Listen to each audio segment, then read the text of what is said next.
السلام عليكم ورحمة الله وبركاته. الحمد لله رب العالمين.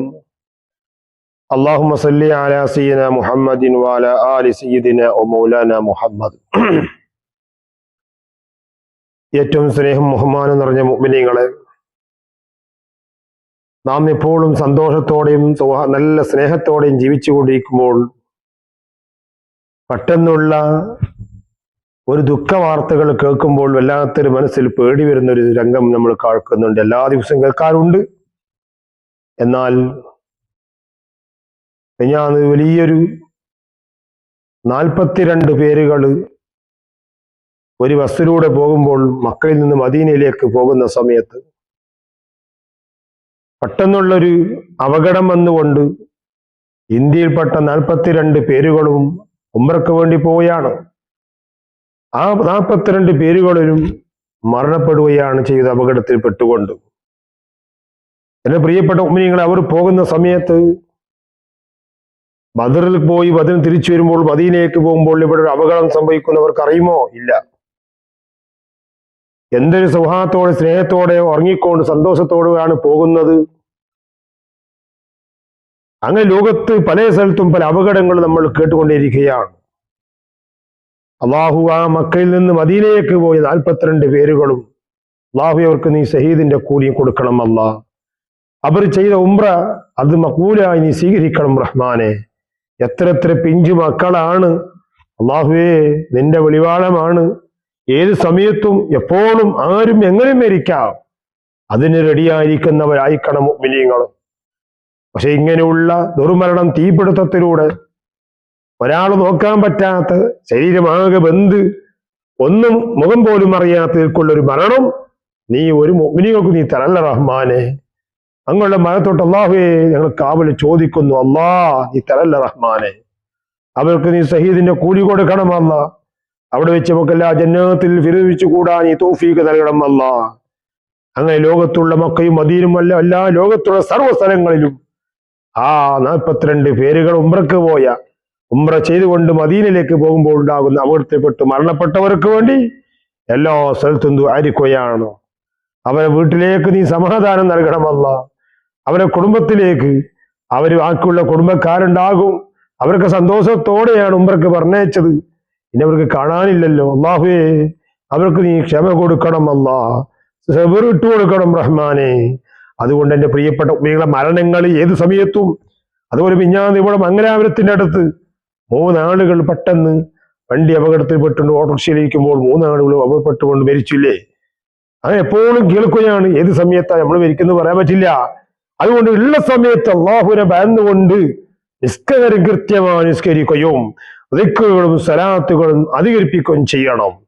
അങ്ങനെ നമ്മളെപ്പോഴും ദിക്റും സലാത്തുമൊക്കെ അധികരിപ്പിച്ചു കൊണ്ടിരിക്കുമ്പോൾ, ഇങ്ങനെയുള്ള ഹദ്ദാദുകളൊക്കെ എപ്പോഴും ചെല്ലുമ്പോൾ നിങ്ങൾ ദുർമരണങ്ങളൊക്കെ തൊട്ട് അള്ളാഹുവിനെ കാത്തുരക്ഷിക്കാൻ അത് സബബായി മാറും. അതുകൊണ്ട് എൻ്റെ പ്രിയപ്പെട്ട മുഅ്മിനീങ്ങളെ, നമ്മളെല്ലാവരും യാത്ര ചെയ്യുന്നുണ്ട്, എപ്പോഴും വാഹനത്തിലൂടെ പോകുന്നുണ്ട്. അപ്പോൾ നമ്മൾ അപകടം നമുക്കൊന്നായിട്ടില്ല എന്ന് ആരും തെറ്റിദ്ധരിച്ചു പോകണ്ട. ഏത് സമയത്തും എങ്ങനെയും സംഭവിക്കാമല്ലോ.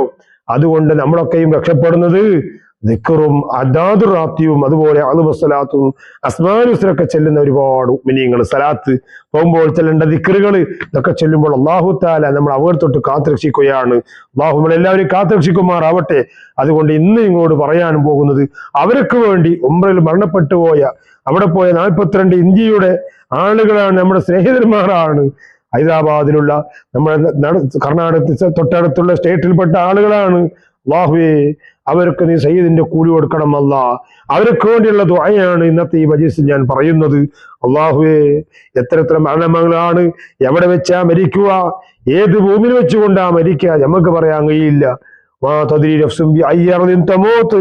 ഏത് ലോകത്ത് എവിടെ വെച്ച് മരിക്കുമെന്ന് ആർക്കും എങ്ങനെയും പറയാൻ പറ്റാത്ത ഒരു കാര്യമുണ്ടെങ്കിൽ അത് മരണമാസനമാണ്. ആ മരണം എവിടെ വെച്ച് മരിക്കുന്ന അറിയില്ല, ഏത് വയസ്സിലെ മരിക്കാന്ന് അറിയില്ല, എപ്പോഴാ മരിക്കുന്ന കടുത്തത്തിലെന്ന് അറിയില്ല.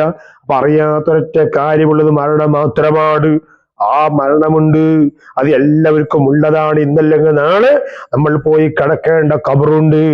ആ ഖബറ് ചിന്തിച്ചുകൊണ്ട് നിസ്കരിക്കാതെ നിസ്കരിച്ചോളം, ദിക്ർ ചെല്ലാതെ ദിക്ർ ചൊല്ലിക്കോളം, സലാത്ത് അധികരിപ്പിക്കണം. ഇങ്ങനെ തുടങ്ങി എല്ലാ സൽക്കർമ്മങ്ങളും ചെയ്തുകൊണ്ട് തിന്മകളെ ഇല്ലായ്മ ചെയ്യണം. നിസ്കരിക്കുമ്പോൾ നമ്മൾ ചെയ്തു പോയ തെറ്റുകൾ അത് പൊറുക്കാൻ കാരണമാകും. നിസ്കാരം ദിക്റും സലാത്തൊക്കെ ചൊല്ലുമ്പോ നമ്മൾ ഇന്ന് വരുന്ന ഓരോ ദിവസത്തിലെ തെറ്റുകൾ അതിലൂടെ മായ്ക്കാൻ കാരണമാകും.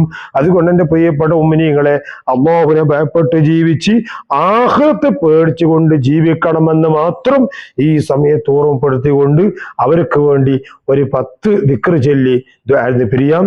ജദ്ദു ഈമാനക്കും വലബിലുക്കും ബിഖൗലി ലാ ഇലാഹ ഇല്ലല്ലാഹ് ലാ ഇലാഹ ഇല്ലല്ലാഹ് ലാ ഇലാഹ ഇല്ലല്ലാഹ് ലാ ഇലാഹ ഇല്ലല്ലാഹ് ലാ ഇലാഹ ഇല്ലല്ലാഹ് ലാ ഇലാഹ ഇല്ലല്ലാഹ് ലാ ഇലാഹ ഇല്ലല്ലാഹ് ലാ ഇലാഹ ഇല്ലല്ലാഹ് ലാ ഇലാഹ ഇല്ലല്ലാഹ് ലാ ഇലാഹ ഇല്ലല്ലാഹ്.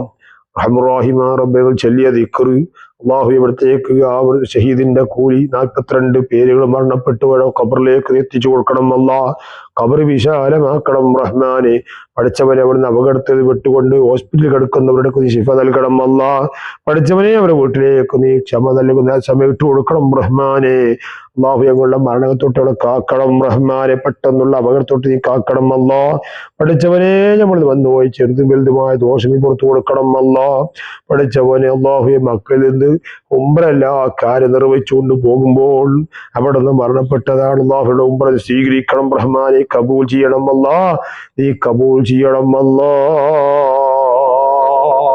ربنا تقبل منا إنك أنت السميع العليم وتب علينا إنك أنت التواب الرحيم.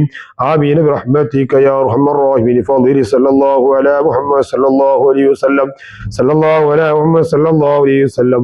اللهم صل على محمد يا رب صل عليه وسلم. السلام عليكم ورحمة الله وبركاته.